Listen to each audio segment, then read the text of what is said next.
Hello, and welcome to Ancient Tale Weaver. For the last 10 years, I have told you stories of the Trojan War. We've talked about the rage of Achilles, the honor of Hector, and the cunning of Odysseus. We have focused on the winners.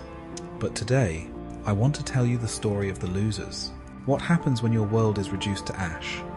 What happens when your king is slaughtered, your gods are desecrated, and you are forced to flee into the unknown, a refugee with no home? This is not a Greek story. This is a Roman one.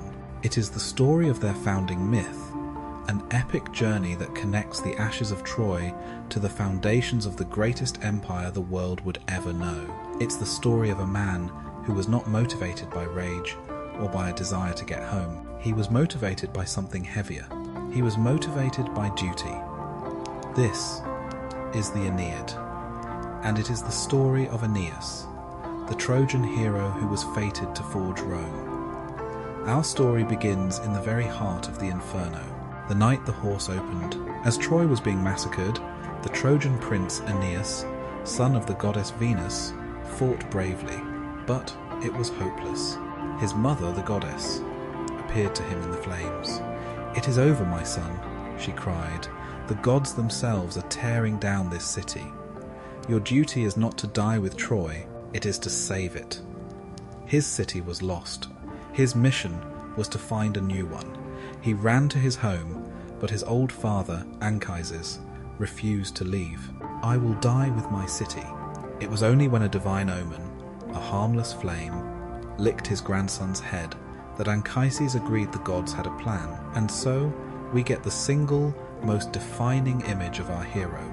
This one image tells you everything you need to know about him. He is not Achilles, a man of rage. He is not Odysseus, a man of cunning. He is Aeneas, the man of pietas, of duty. He carries his father, Anchises. On his shoulders he is carrying his past. He holds the hand of his son. Aeneas he is protecting the future, and in his other hand he carries the sacred household gods of Troy, its spirit. He is a man caught between what was and what must be. But this duty comes at a terrible price. In the chaos of the escape, his wife, Creusa, who was following behind, was lost. Aeneas, mad with grief, ran back into the burning city, screaming her name. He found only her ghost. "Do not weep for me, my husband," she urged. "A great destiny awaits you. You will travel the sea, and you will found a kingdom in the land of Hesperia, Italy." Her ghost vanished. Heartbroken, but his duty now clear, Aeneas returned. He gathered the other survivors, and they set sail, refugees on a dark sea, searching for a home that didn't exist yet. For 7 years, they wandered, just like Odysseus. They were blown off course. They faced monsters. But where Odysseus was tormented by one god, Poseidon, Aeneas was tormented by a far more powerful, far more relentless, and, I would argue, far more petty god. He was hunted by the queen of the gods herself, Juno, Hera, and her hatred was personal. She had 2 reasons. First, the old insult. The Trojan prince, Paris, had chosen Aphrodite over her in the fairest contest. She would never let a Trojan succeed. But her second reason was far more profound. Juno had a favourite city, a new, powerful, beautiful city on the coast of Africa, Carthage. She loved Carthage.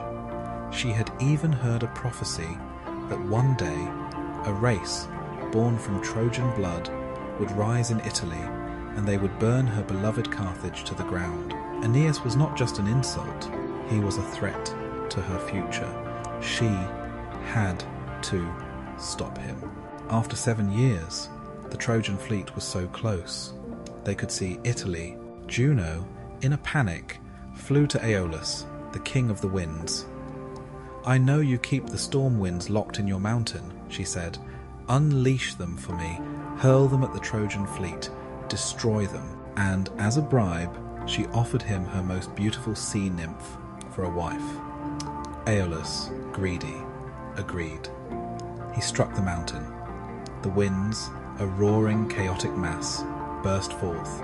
The storm that struck Aeneas was not a storm. It was a war. It was the gods trying to sink him. The ships were scattered, shattered. Men were drowning. Aeneas himself, clinging to his rudder, cried out in despair, "O fortunate those who died at Troy! Why could I not have fallen there?" The chaos was so great, it woke the actual god of the sea, Neptune, Poseidon. He was furious, not at Aeneas, but at Aeolus, for daring to meddle in his domain. "Who dares?" he roared. He rose, calmed the waves, and scattered the winds. The storm was over, but the damage was done. Battered, broken, Aeneas managed to gather only 7 of his ships. He didn't know where he was. He found a quiet bay, and his men, exhausted, collapsed on the beach. This, I think, is one of his greatest moments. He, himself, was broken. His quest was in ruins. But he was a leader. He hid his own grief, put on a mask of hope, and gave a great speech. "My friends," he said, "we have suffered worse than this. We have survived Scylla and Charybdis. We have survived the Cyclops. This, too, will pass. Remember your destiny. We will build our city." His words gave them life. But he was a man, alone, in a strange land. He had landed on the coast of North Africa, near the new, rising city of Carthage, the very city Juno loved. This was not an accident. This was Juno's backup plan. If she couldn't sink him, she would trap him. She would make him fall in love with her city's queen and forget his destiny in Italy forever. But his mother, Venus, had her own plan. She appeared to Aeneas, disguised as a Spartan huntress, and told him the story of the queen of this new city, a story that was a mirror of his own. Her name, she said, was Dido.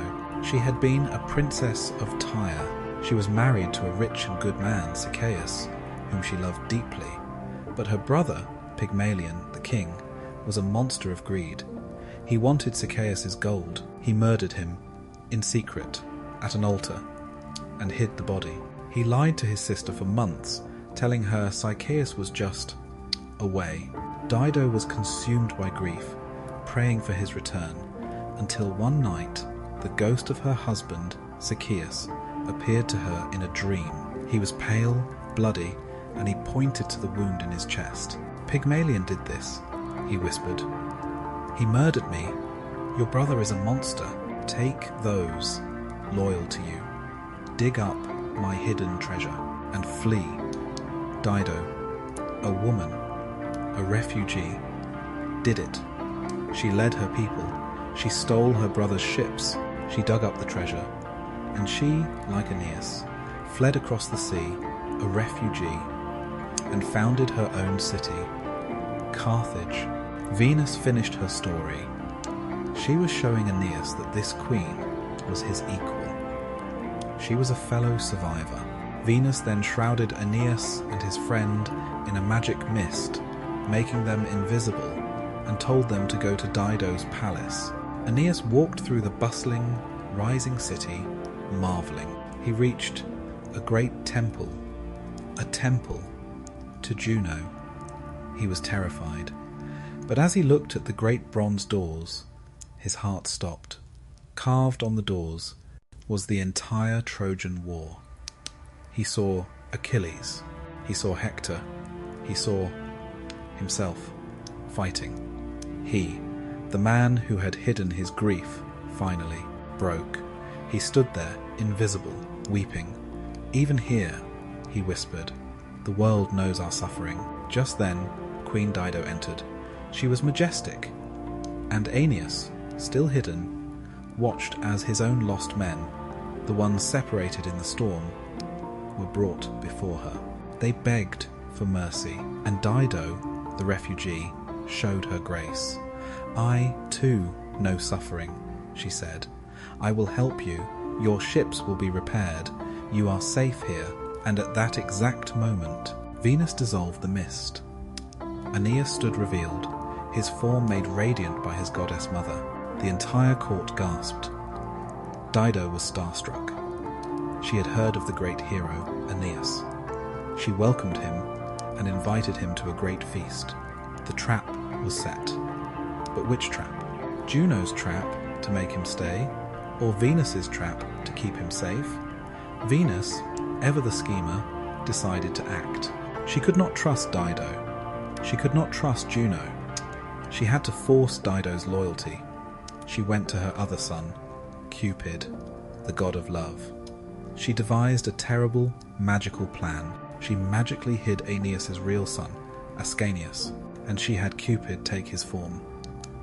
"Go to the feast," she commanded. "When the queen, in her kindness, takes you on her lap, you must breathe your divine poison into her.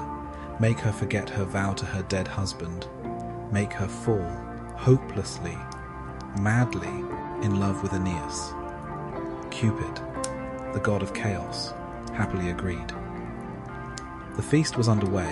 Dido, charmed by the little boy, pulled him onto her lap. She hugged him, she kissed him, and as she did, Cupid, the god, went to work. He breathed his fire into her. He made her forget Aeneas.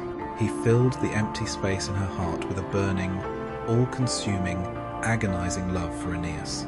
The spell was cast. Dido was doomed. She hung on his every word. The night grew late. The wine flowed, and Dido, her heart now blazing, begged him for one more thing. "Tell me," she pleaded, "from the beginning, tell me, how did Troy fall? Tell me of your wanderings." And Aeneas, the great sad hero, agreed. "You ask me, my queen," he began, "to live again, a grief beyond words. And as I told you in our last story, that is where the Aeneid truly begins, with a flashback.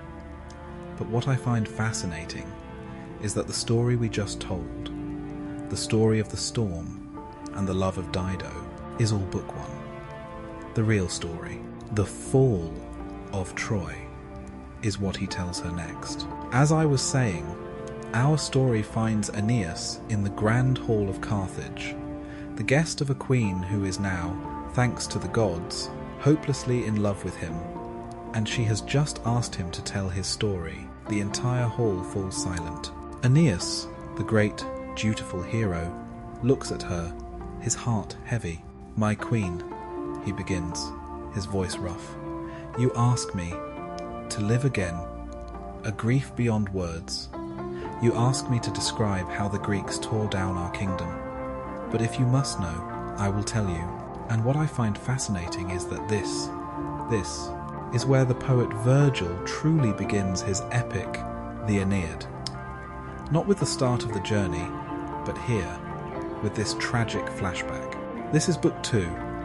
For 10 years, Aeneas says, the war had been a stalemate. And then, one morning, we woke up, and the Greeks were gone.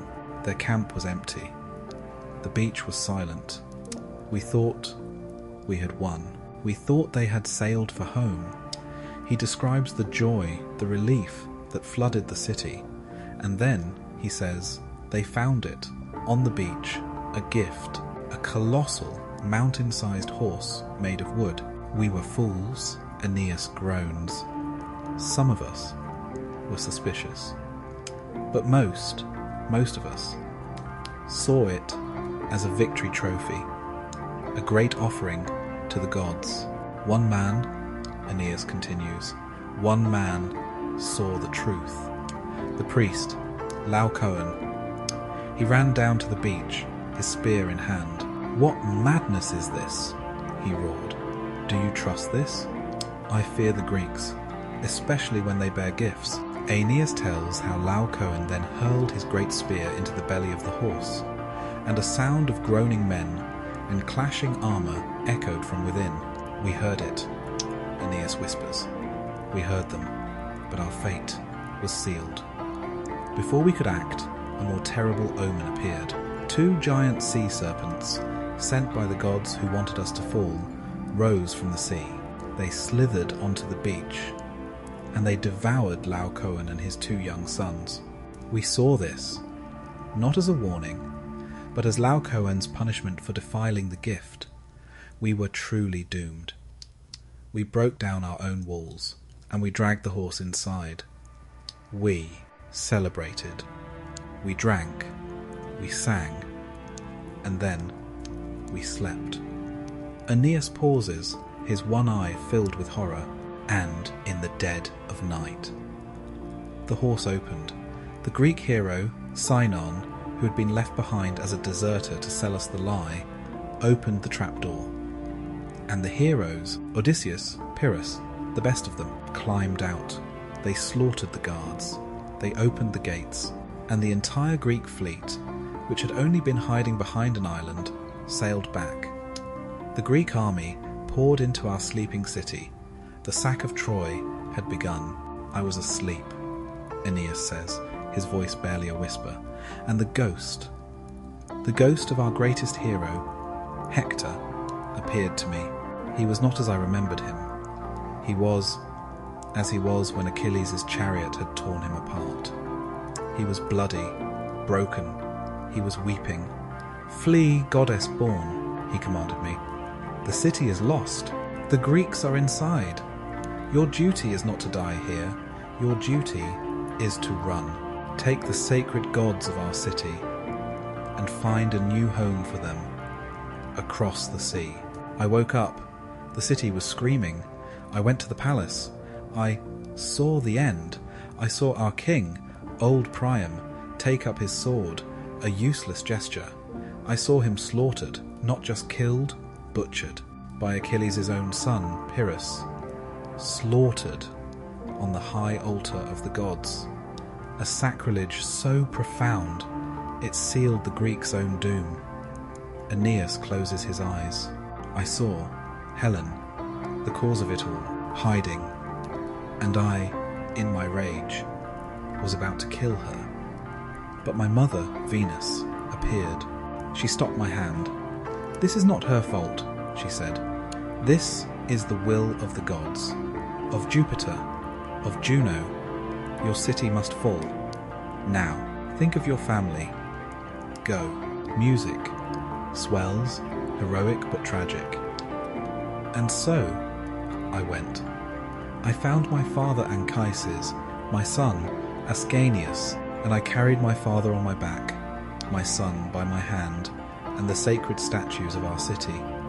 I carried my past and my future.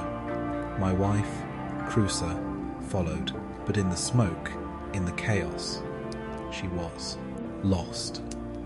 I ran back. I searched. I found only her ghost. My destiny was sealed in that fire. I was no longer a Trojan. I was a refugee. Aeneas, in the hall, is quiet for a moment. Dido is transfixed, tears streaming down her face. He then tells her of his 7 years of wandering. "This is Book 3, he tells her. "We did not know where this Italy was. We were lost. We tried to build a city in Thrace, but when I pulled a branch from a tree, it bled. It was the grave of a murdered Trojan. A cursed land, we fled. We sailed to Crete, thinking this was our ancestral homeland. We started to build, and a terrible plague struck us down. That night, the sacred Trojan gods I had saved spoke to me in a dream. 'This is not your land,' they boomed. 'You must seek the true Italy, Hesperia.' We sailed again. We landed on the island of the Harpies, the same monsters the Argonauts had faced. We tried to fight them, but they were too fast. They stole our food, and they left their filth. Their queen, Selene, shrieked a new terrible prophecy at us. 'You will find your Italy, but you will not build your city until you are so hungry. You are forced to eat your own tables.' We were horrified. We fled, cursed. We sailed on," Aeneas continues, his voice breaking. "We avoided Scylla and Charybdis.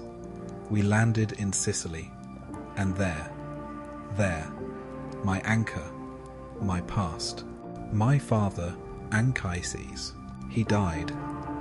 His long journey was over. Aeneas looks at Dido, his eyes full of a pain she understands. I had lost my wife. Now, I had lost my father. I was truly alone. I set sail, aimless, broken, and the storm hit. The storm that Juno sent. The storm that brought me here. To you, Aeneas' story is finished.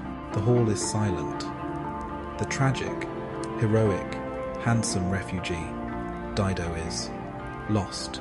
The magical poison from Cupid, combined with this genuine, profound story of shared suffering, has utterly consumed her. This is the beginning of Book 4, the tragedy of Dido.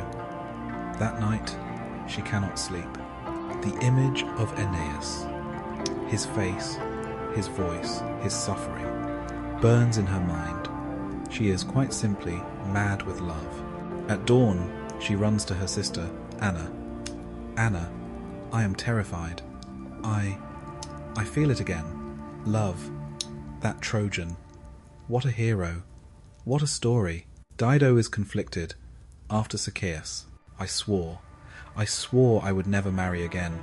I would rather the earth open and swallow me. Anna, pragmatic, disagrees. Sister, you are young. This is a dead kingdom. You are surrounded by enemies. This alliance, this man, is a gift from the gods. Marry him. Unite our people. Think of the empire we could build. Anna's words were the permission Dido needed. She gave in to her passion, and the city suffered. The queen was no longer ruling. The towers of Carthage stopped rising. The harbours fell silent. The army stopped training. Dido had abandoned her own pietas, her own duty. She had only Aeneas. Juno on Olympus sees this, and she is delighted. Her plan is working. Aeneas is trapped. He is forgetting Italy. Now, she thinks, I will seal this. I will make this official. She plans a great hunt. She invites Aeneas and Dido. They ride out, a royal party, into the forest, and Juno unleashes her storm, a supernatural tempest. The hunting party scatters, and Dido and Aeneas find themselves alone, taking shelter in the same dark cave. And in that cave, hidden from the world, with the storm as their music, they consummate their love. Virgil, the poet, is clear. That day was the first day of her death. Dido, in her heart, believes this is her marriage. She has no shame. She is his wife. And Aeneas simply stays. He forgets his quest. He forgets his prophecy. He forgets his destiny. He abandons his pietas. He, too, is in love. The winter passes. He is seen walking the city with her, wearing Carthaginian robes she made him, laying foundation stones for her city. He has become the king of Carthage. Juno has won, or so she thought. But another god, a stronger god, was watching. Jupiter, the king of the gods. He looked down, and he saw his great, fated hero, the man destined to found the Roman race, acting like a simple house husband in an African city. Jupiter's rage was immense. Is this his destiny? He roared. He summoned his messenger, Mercury. Go, Jupiter commanded. Fly to that Trojan. Find him and ask him, what is he doing? Is this the man I saved? Has he forgotten his son? Has he forgotten his destiny? Tell him he must sail, not for himself, for Rome. Tell him, I commanded. Mercury flew. He found Aeneas, building walls. He delivered the message, and Aeneas was shattered. It was as if he was waking from a dream. The love vanished. the duty returned. It was a cold, cruel awakening. He looked at his hands, building her city. He looked at his men, idle in her harbour. He looked at his son, growing up as a Carthaginian prince. He knew, in that instant, he had to leave. The gods had commanded it, but how? How could he tell her? How could he look at the woman who had saved him, the woman who loved him, and tell her he was leaving? He couldn't. He was a hero, but in this moment, he was a coward. He made the worst possible decision. He decided to prepare the fleet. In secret, he would just slip away. But you cannot keep a secret from a queen who is madly in love.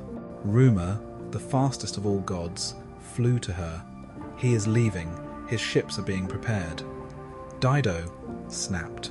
The love, the divine, magical love, curdled. It turned to fury. She ran through the city. A madwoman. She found him. "Traitor!" she screamed, her voice breaking. "Did you really think you could hide this from me? Did you think you could leave? Is this my reward? I who saved you, I who gave you my city." She begs, she cries, she rages, and Aeneas is just cold. He is no longer her lover. He is a Roman. Before Rome exists, he is a man of duty. "My queen," he says, his voice flat, I never offered you marriage. I never signed that contract. It's the cruelest line in the epic. I do not go of my own will. The gods command me. My destiny is in Italy. I must go." Dido collapses. Her love, the magical, divine love, turns to a bottomless, black hatred. She screams. She curses him. She curses his ships. She curses his journey. And then she screams a new prophecy, a prophecy of blood. "And you," she screams at his departing ship, "my people, hear me. Let there be no love between our nations. Let there be eternal war, and from my bones let an avenger rise, to hunt these Trojans and their children's children, with fire and with sword. This I pray." In that moment, she prophesied and created the Punic Wars. She created Hannibal. Her curse would haunt Rome for centuries. Aeneas, in the dark, sails on, unaware. He has broken the heart of a queen, and in doing so, he has created his nation's greatest enemy. As I told you in our last part, Aeneas had made his choice. Duty, pietas, called. He abandoned the queen who had saved him, the woman who loved him, and he sailed for his destiny, a ghost in the night. He had left her. But as he sailed, I don't think he truly understood what he had broken. He had not just broken a heart. He had broken a queen. He had broken a priestess. And in doing so, he had unleashed a curse that would one day nearly destroy the very empire he was fated to build. Back in Carthage, Dido watched his ships, tiny specks, vanish on the horizon. The divine, magical love that Aphrodite had cursed her with, it didn't just fade, it curdled. It turned into an equally divine, all-consuming hatred. She was calm, a terrible, cold calm. She ordered her servants to build a great pyre in the courtyard. "I must burn all his things," she lied. "All the gifts, all the armour of the man who betrayed me. It is a ritual to cleanse my heart." Her sister Anna, weeping, believing her, built the pyre. Dido climbed the pyre. She looked at his armour. She looked at the Trojan sword. And as the sun rose, she saw his fleet, now completely gone. "Was this all a game to you?" she whispered. And then she screamed her curse. The one I told you about, the curse that would echo for centuries. Let there be no love between our peoples. Let there be eternal war. She prayed for an avenging spirit to rise from her bones.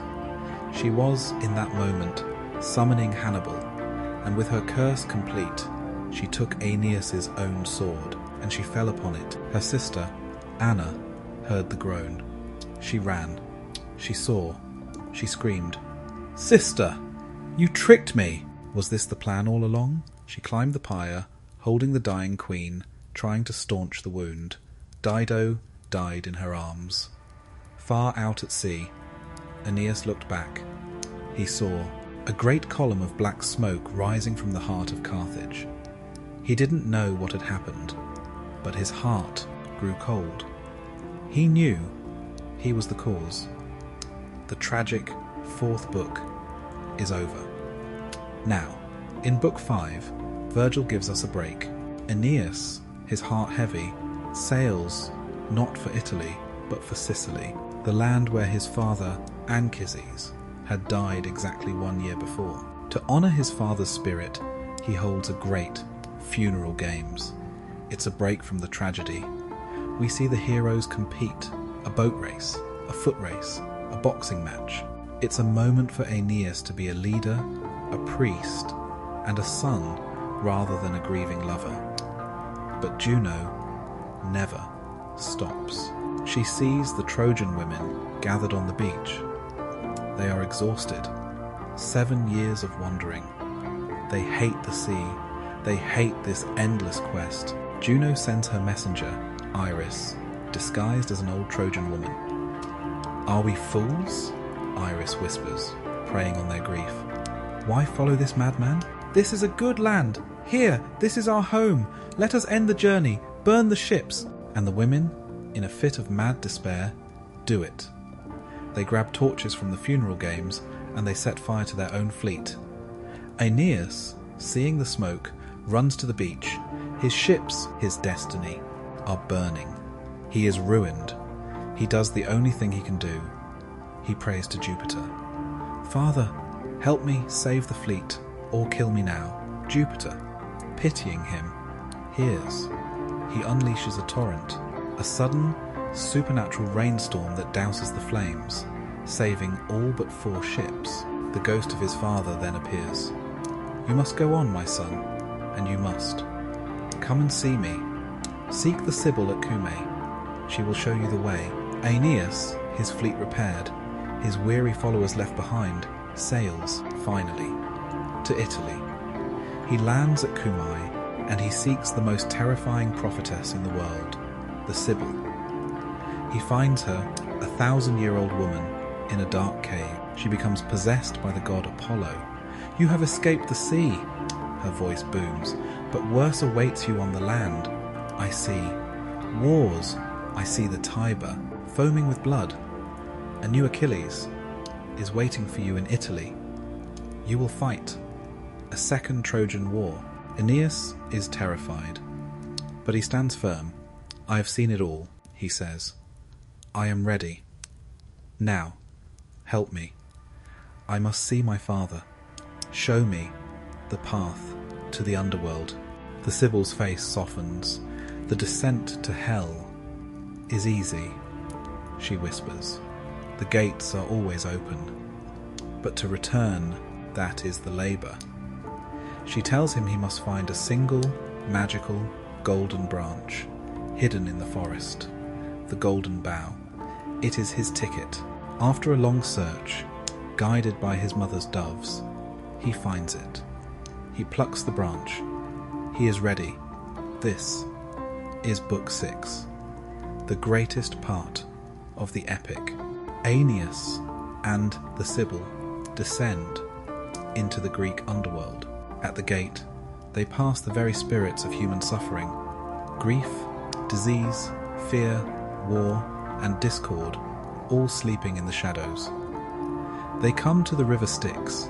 They see Charon, the filthy boatman, and a vast, wailing crowd of the unburied dead, unable to cross. But the Sibyl shows him the golden bough, and Charon, awed, agrees to take them. They pass Cerberus.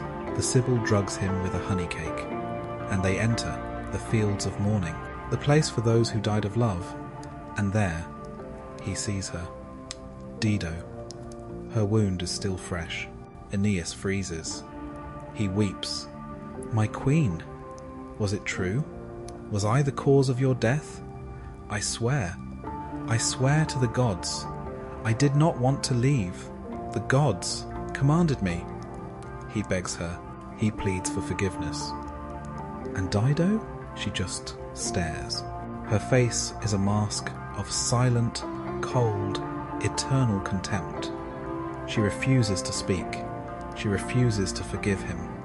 She turns her back on him and walks away into the shadows to be with her first husband. This, I think, is her true revenge. She denies him closure. Aeneas is left, weeping, his guilt now cemented forever. He is dragged away by the Sibyl. They pass Tartarus, the prison of the Titans, and they finally arrive in the Elysian Fields, the paradise of heroes. And there he sees him, his father, Anchises. They have the most beautiful reunion in all of literature. They try to embrace 3 times and 3 times. Their arms pass right through the ghostly forms. They weep with joy. "Father," Aeneas cries, "your face, it is what drove me here." "I know," Anchises says. And then he gives Aeneas his true purpose. He doesn't just give him a prophecy, he shows him. He takes him to a hill overlooking a river, and he shows him to the future. He shows him a great, glittering parade of souls waiting to be born. "These," Anchises says, "are your children. These are the souls of Rome." He points. "See that one? That is Romulus. He will build the city walls. See him? That is Scipio. He will defeat Hannibal, Dido's avenger." And then he shows him the greatest of all. "See him?" he says. "That is Augustus Caesar, son of a god. He will build the golden age. He will bring peace to the world." Aeneas finally understands his quest is not for him. It is not for his own glory. It is for them. He is the vessel. He is the beginning, too, of the greatest empire on earth. His heart now filled with a true divine purpose, Aeneas returns to the world of the living. He sails to Latium, Italy, the fated land. They are starving. They make a quick meal, scraping together the last of their food and serving it on large, stale, round loaves of bread, which they use as platters or tables. They eat the food, and then, still hungry, they eat the bread. His young son, Ascanius, laughs. "Father, look, we are so hungry. We are eating our tables."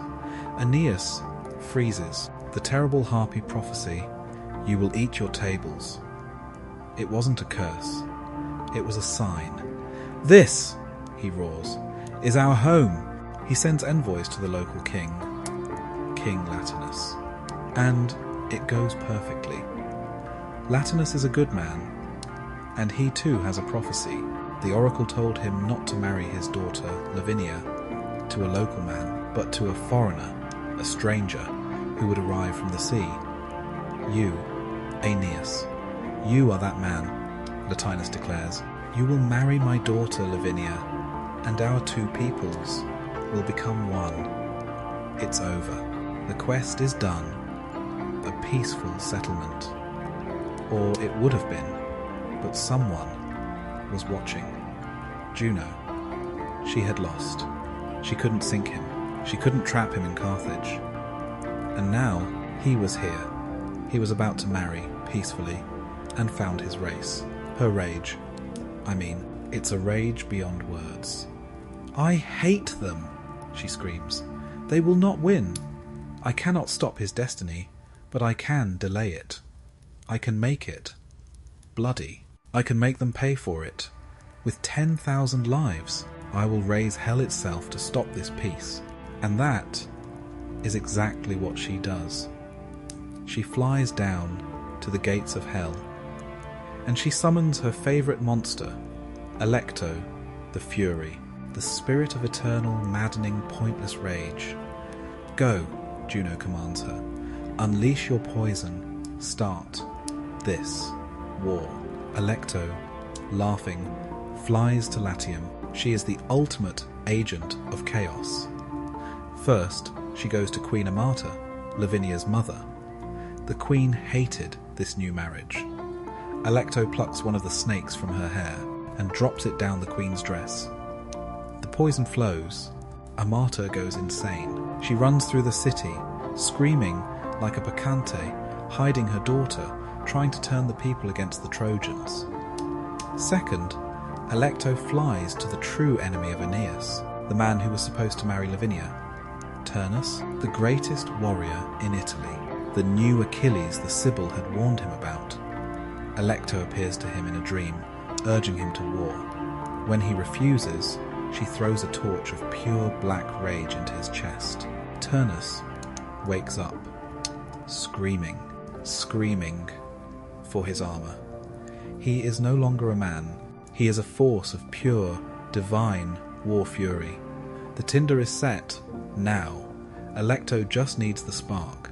She finds Aeneas' son, Ascanius, hunting. She sees a beautiful, tame stag, the beloved household pet of the local farmers. Alecto guides the boy's arrow. It strikes, and mortally wounds the pet. The stag runs home, bleeding, and dies at its master's feet. The farmers, who love the deer, are enraged. They grab their pitchforks, they grab their axes. Death, they scream. Death to the Trojans. The first battle breaks out. Blood is spilled. Turnus, now in his full armour, arrives with his army. He seizes the moment. He marches on King Latinus' city and declares war. The peace is over. Aeneas, the man who has spent his entire life running from the Trojan War, has landed in his new home only to find he has started a second one. His quest for a home will now have to be won with blood. The final 6 books of the Aeneid are not a quest. They are an Iliad, a story of a brutal, bloody war for the soul of Italy. Aeneas must find allies. He must fight his new nemesis, Turnus, and he must lose more friends, all to fulfill the prophecy he saw in the Underworld, all to lay the foundations for Rome. But that is a story for another time. What we have seen is the journey of the hero, a man who lost his country, his wife, and his lover, but who never, ever abandoned his duty. These are your descendants, Aeneas, the future glory of Rome.